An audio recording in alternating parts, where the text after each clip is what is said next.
Oke, bismillahirrahmanirrahim. Assalamualaikum warahmatullahi wabarakatuh. Pada kesempatan kali ini kita akan melanjutkan penjelasan materi untuk pertemuan ke-7 mata kuliah Mekanika Tanah, di mana kita akan sedikit membahas mengenai infiltrasi.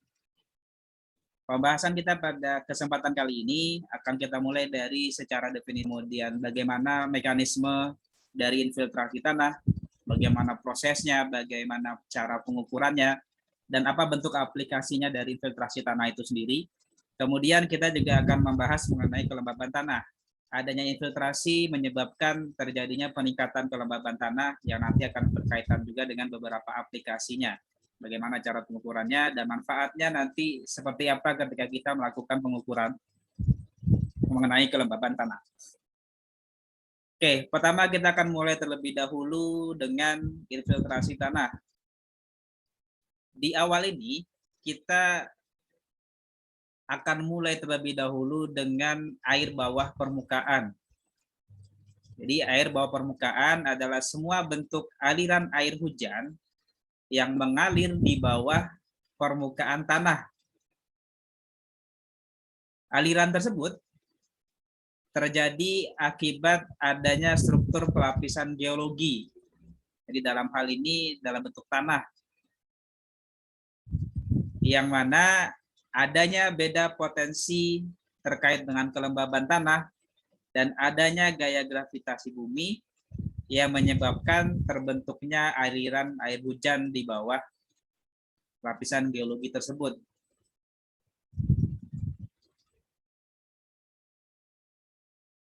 Karena itu,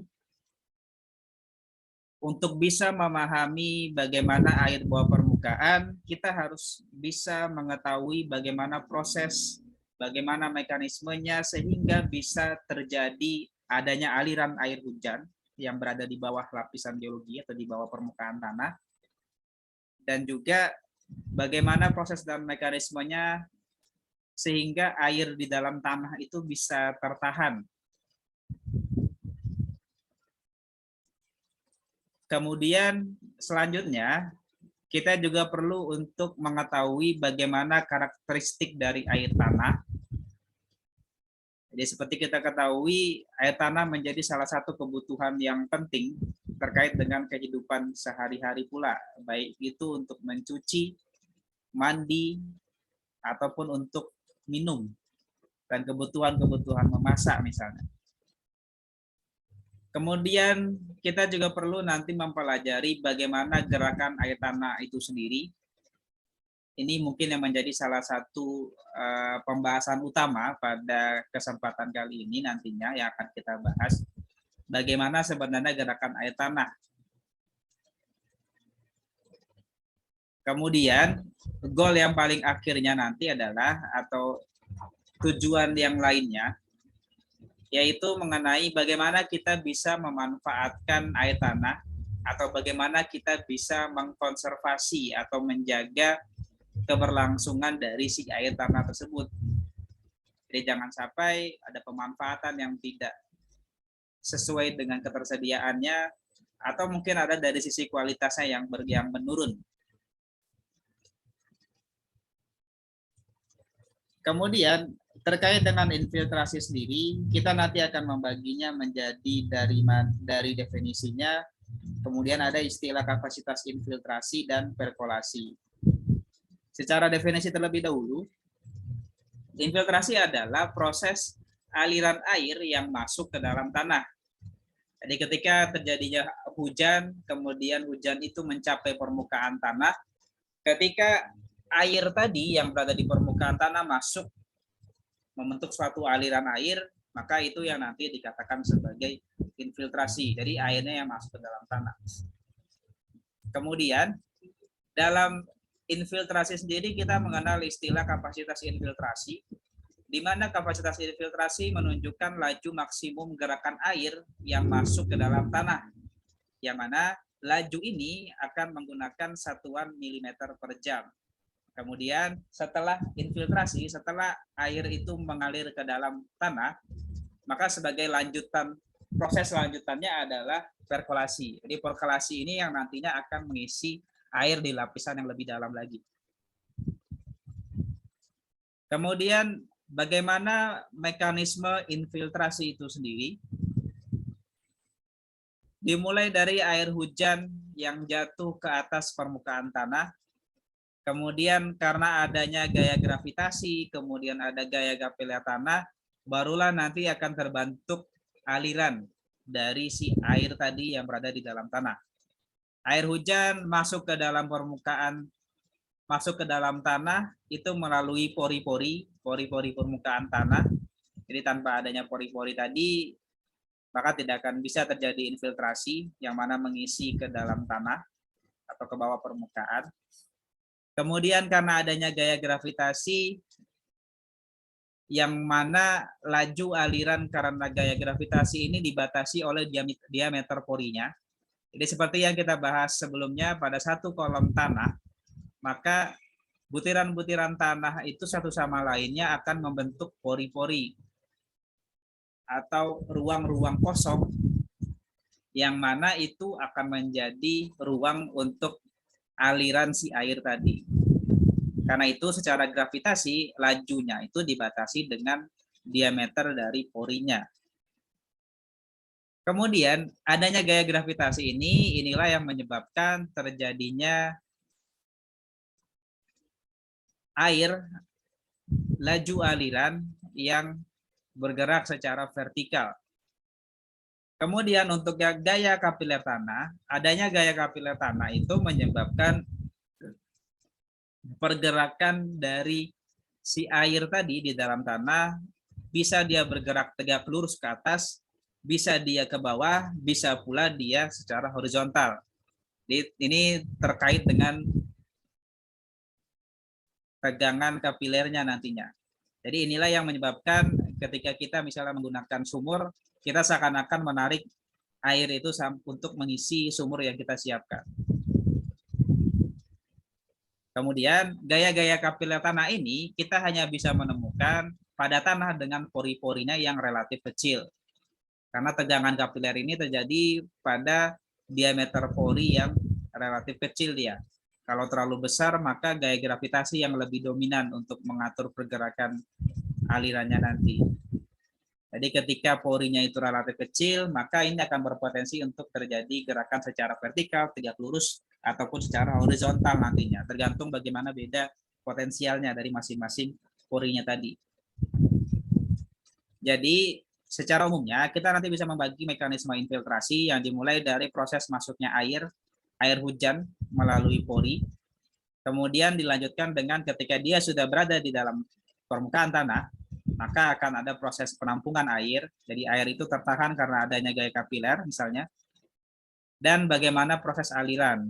Sederhananya secara gravitasi aliran vertikal nanti bisa diteruskan langsung ke perkolasinya atau mengisi ke lapisan tanah yang lebih dalam lagi.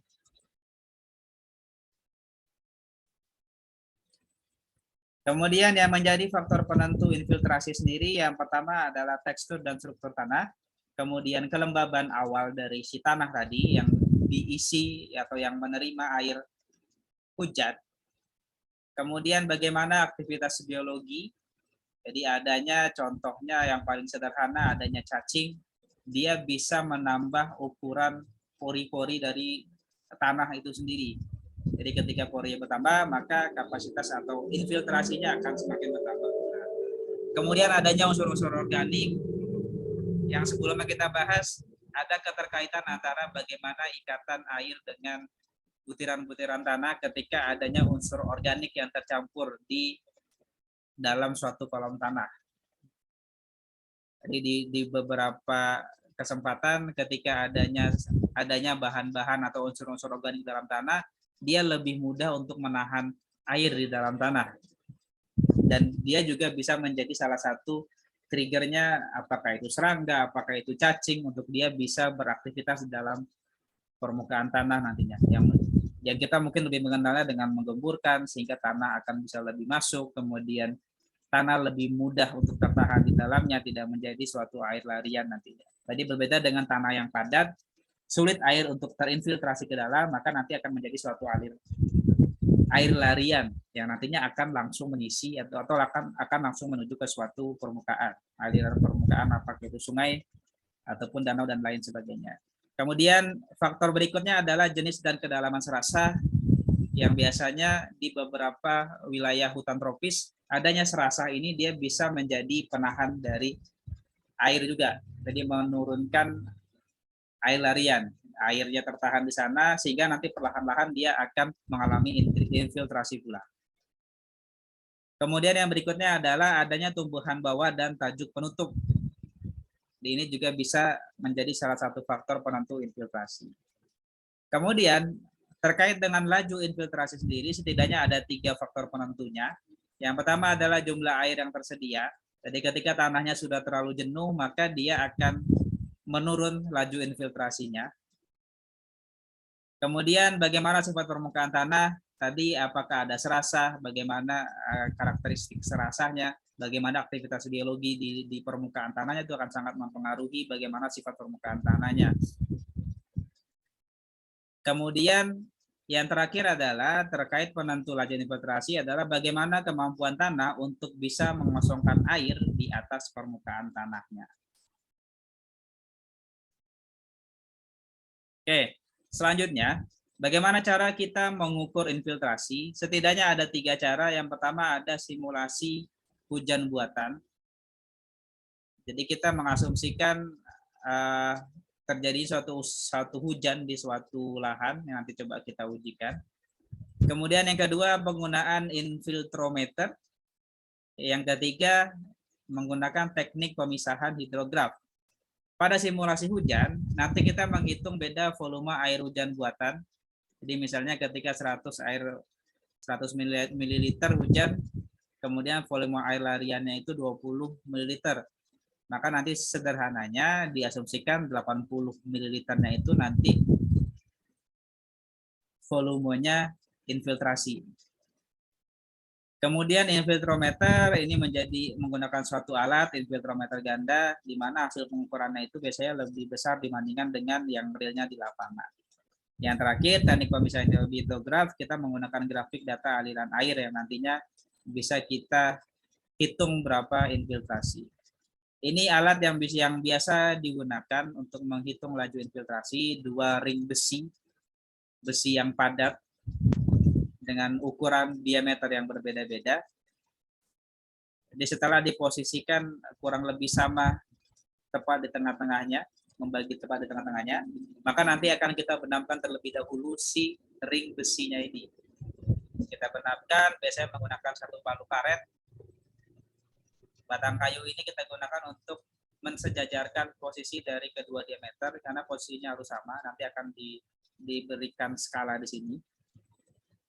Jadi setelah pastikan dengan kedalaman pembenamannya, kemudian kita isi dengan air kedua diameter tadi. Nantinya yang kita amati adalah yang diameter sebelah dalamnya.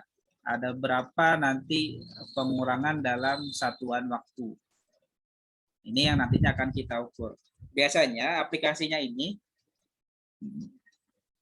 untuk kita di teknik lingkungan, kita penggunaannya untuk menghitung laju infiltrasi di suatu lahan tertentu misalnya.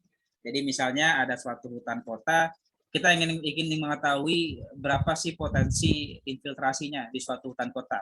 Karena ini kan nanti akan menilai fungsi dari si hutan kota tadi. Jadi dengan kita menghitung laju infiltrasinya, kita bisa menghitung potensinya seperti apa.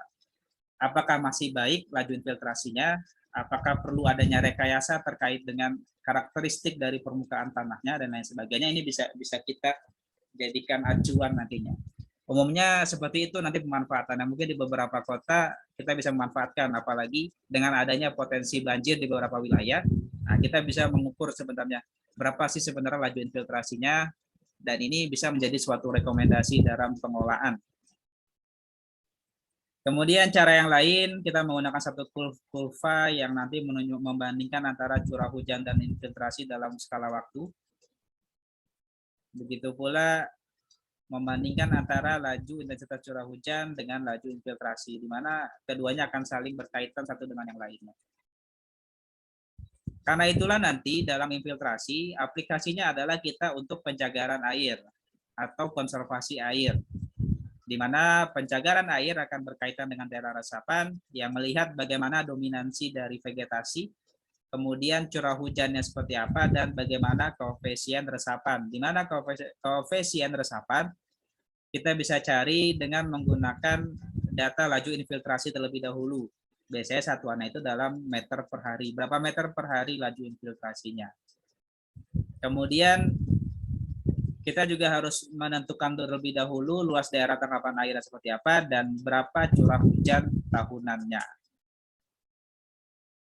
Kemudian data debitnya sendiri jika tidak ada, kita bisa menghitung perkiraannya dengan menggunakan persamaan di sini, di mana kita membutuhkan data mulai dari curah hujan rata-ratanya dalam milimeter per tahun, kemudian luas wilayah, yang pertama luas wilayah tertiary rocknya, batuan tertiernya, kemudian daerah tangkapan airnya, dan berapa luas wilayah irigasi pada musim kemarau tepatnya.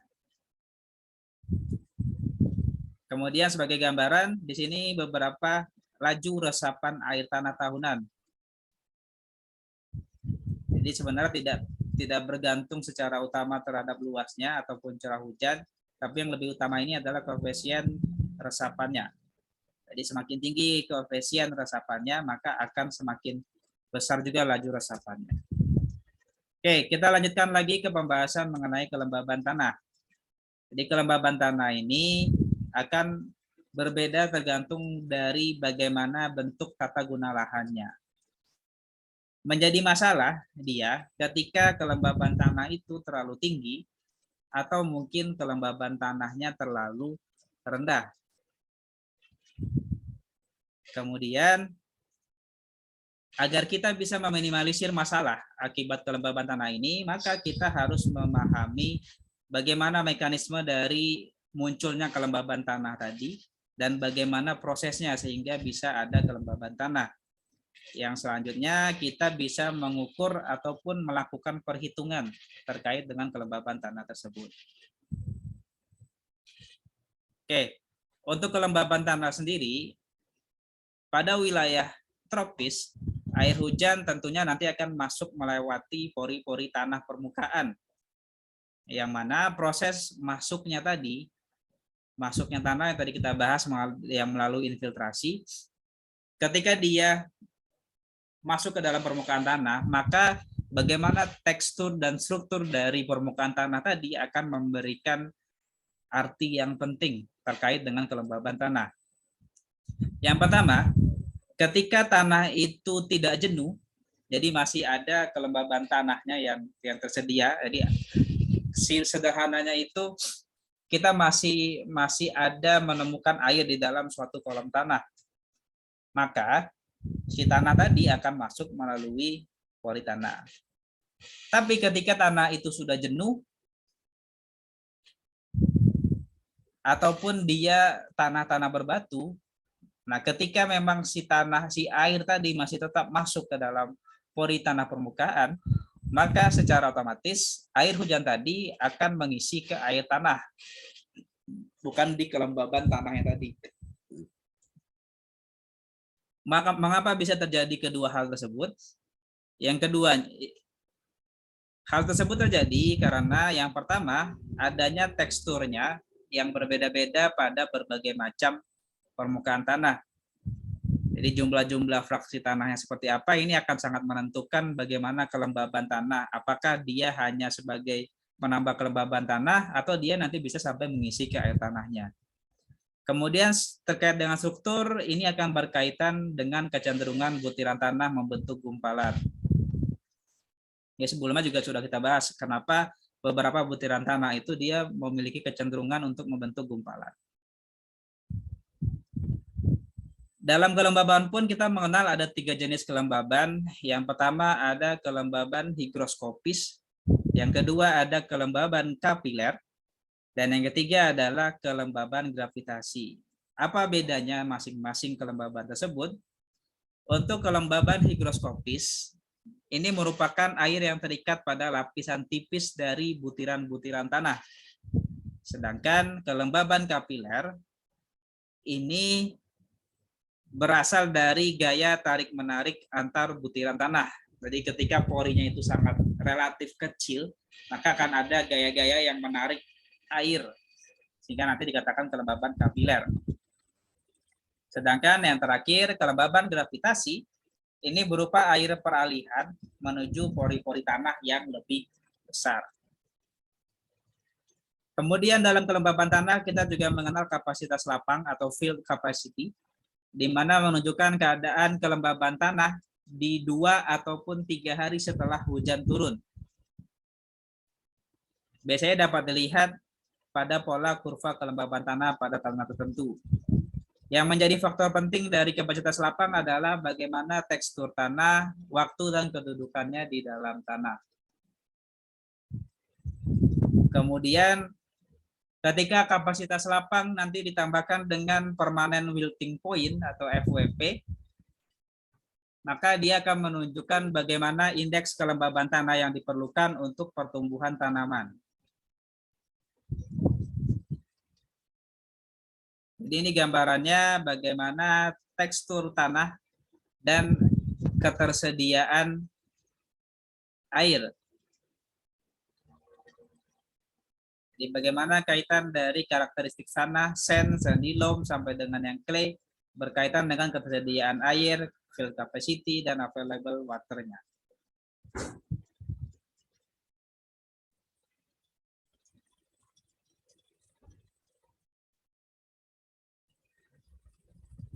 Kemudian untuk pengukuran kelembaban tanah sendiri, kita bisa menggunakan